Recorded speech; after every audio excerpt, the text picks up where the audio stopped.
'Cause I don't give a fuck what you say. Yeah, I'ma do shit my way.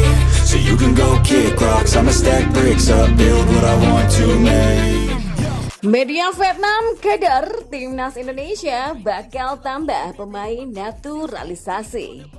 Di informasi bola selanjutnya, Kans perubahan lini serang timnas Indonesia versus Brunei Darussalam di kualifikasi Piala Dunia 2026. Ramadan Sananta menjadi starter. Dan yang terakhir, timnas Indonesia gores luka yang dalam. Brunei Darussalam mencari cara untuk membalas dendam. Simak selengkapnya di sini bersama saya untuk Anda.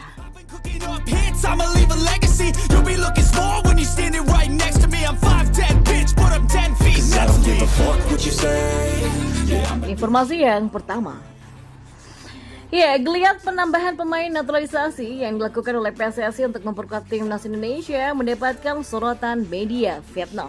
Nama-nama seperti Nathan Cheo Aon, Jay Itzes, Emilio Audi Romuliadi, Tom Haye, dan Ryan Flamingo tak hanya mulai populer di Indonesia, tapi juga di Vietnam.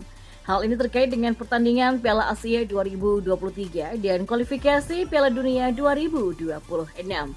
Indonesia sudah dipastikan bertemu dengan Vietnam pada fase grup Piala Asia 2023. Ya, sementara untuk kualifikasi Piala Dunia 2026, Indonesia kemungkinan besar bakal melaju ke fase grup dan kembali bertemu dengan Vietnam. Vietnam itu menghadapi kesulitan dalam 2 turnamen besar karena 5 bintang Eropa akan bermain untuk Indonesia. Demikian judul yang ditampilkan oleh Soha.vn pada Minggu 15 Oktober. Soha menuliskan rekam jejak duel Indonesia versus Vietnam yang beberapa kali dimenangkan skuad Golden Star ketika diasuh oleh Park Hang-seo. Kepergian Hang-seo yang kemudian digantikan Philippe Troussier lalu diawali dengan 2 hasil yang kurang menggembirakan sehingga dianggap sebagai alarm kewaspadaan. Tingkat rivalitas antara kedua tim dalam waktu dekat mungkin berbeda karena keduanya mengalami banyak perubahan. Vietnam menjalani 2 hasil buruk dan pelatih Philippe Troussier dan anak asuhnya masih harus bekerja keras menghadapi kualifikasi Piala Dunia dan Piala Asia.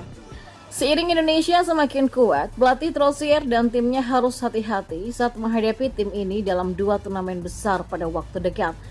Pungkas tulisan tersebut. Ya, PSSI dalam beberapa waktu terakhir jelas-jelas menerangkan tengah berupaya untuk menuntaskan proses naturalisasi Jay Itzes.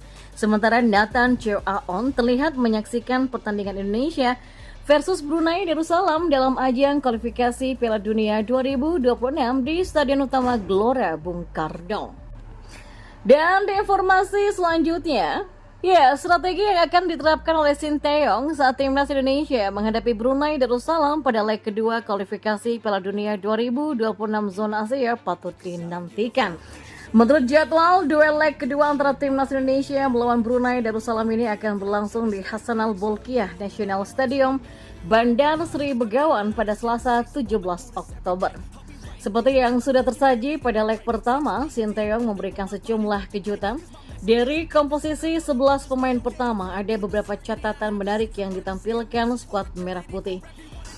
Misalnya, Sinteyong menurunkan Sandy Wallace sebagai gelandang bertahan untuk menemani Mike Love. Sedangkan di lini serang, skuad Garuda mengandalkan 3 striker, Dendi Sulistiawan, Hoki Caraka, dan juga Dimas Derajat. Dimas Derajat akhirnya muncul sebagai bintang kemenangan karena telah mencetak hat-trick. Sementara Hoki sukses mengukir debutnya bersama timnas Indonesia, adapun Dendi bermain sebagai winger.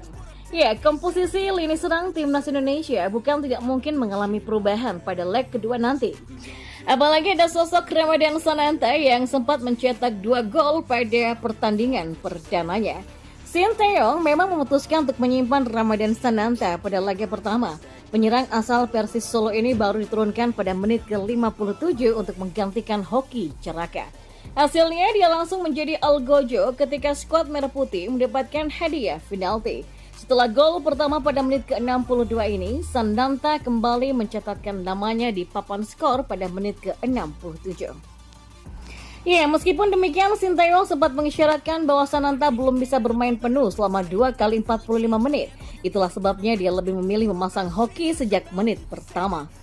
Sananta memang tidak bisa main 90 menit dan saya berusaha mengubah itu. Dan Sananta harus berusaha agar fisiknya bisa main 90 menit, kata Sinteyong. Ya, pada laga perdana, penyerang keturunan Indonesia Belanda Rafael Struijk juga belum diturunkan oleh Sinteyong. Pasalnya pemain asal klub ADO Den Haag ini masih mengalami cedera ringan. Meskipun demikian, Sinteyong tetap membawa Rafael Struijk ke Brunei Darussalam. Bukan tidak mungkin pemain berusia 20 tahun ini bakal mendapatkan kesempatan bermain pada pertandingan leg kedua nanti. Ya, apabila melihat poros lini serang pada pertandingan pertama yang mengandalkan trio penyerang Dendi Sulistiawan, Dimas Derajat, dan Hoki Caraka, timnas Indonesia memang hanya mengandalkan Sadil Ramdhani yang murni sebagai sayap. Adapun posisi sayap kiri diisi oleh Pratama Arhan yang naik ke depan. Dendi yang diplot sebagai false winger lebih banyak bermain di area half space. Dan peran ini sebetulnya cukup layak dimainkan oleh Witan Sulaiman.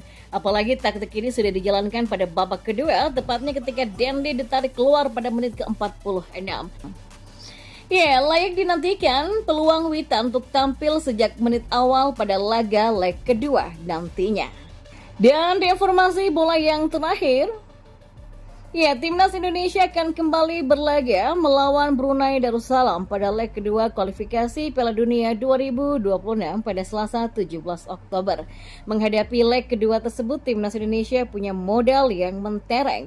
Skuad Garuda mengantongi modal kemenangan 6-0 yang didapatkan saat menjalani leg pertama lalu. Ya, meski memiliki modal besar, Indonesia tetap wajib waspada sebab Brunei Darussalam yang bertindak sebagai tuan rumah memiliki ambisi besar. Mereka bersiap membalaskan kekalahan telak yang diterima saat bermain di Jakarta.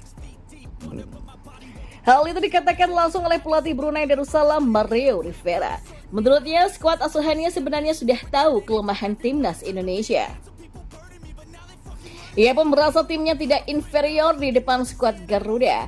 Kekalahan telak 6-0 terjadi lantaran timnya banyak meninggalkan celah di lini belakang. Untuk itulah ia bertekad membalaskan kekalahan tersebut pada leg kedua nanti. Kami punya banyak waktu dalam sepak bola. Kami tidak perlu selalu menyerang dalam permainan ini, kata Rivera yang dikutip dari Bolanas. Karena kan yang terpenting itu kami tahu kekuatan kami dan kelemahan Indonesia, sambungnya. Rivera pun memuji anak asuhnya bermain baik pada leg pertama lalu. Ia ingin anak asuhnya melanjutkan apa yang dilakukan di atas lapangan. Sembari ia mencari cara agar timnya tidak kebobolan banyak gol lagi pada leg kedua nanti. Kami bermain cukup baik di babak pertama dan kedua. Kami sudah bermain dengan rencana yang kami buat. Ya, akan tetapi kami punya banyak celah sehingga dibobol oleh lawan, katanya. Sang pelatih pun berjanji akan berjuang sekuat tenaga untuk membuat tim arahannya meraih kemenangan. Jadi ya, untuk leg kedua nanti di kandang kami akan mencoba memenangkan pertandingan, kata Rivera.